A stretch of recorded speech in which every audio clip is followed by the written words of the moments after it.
X by root over x square plus y square হলে দেখাতে হবে এক্স সাইন থিটা সমান ওয়াই কস থিটা। তাহলে একবার এখান থেকে ওয়াই কস থিটা মানে হচ্ছে x y by root over x square plus y square.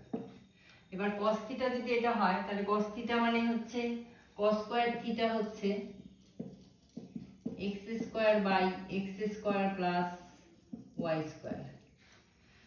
Cos square theta মানে হচ্ছে 1 মাইনাস সাইন স্কোয়ার থিটা সমান x square by x square plus y square.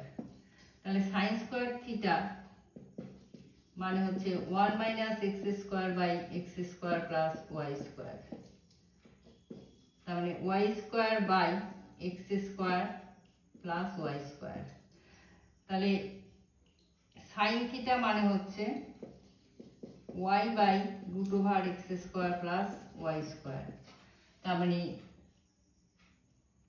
X sine theta সমান x y by root over x square plus y square.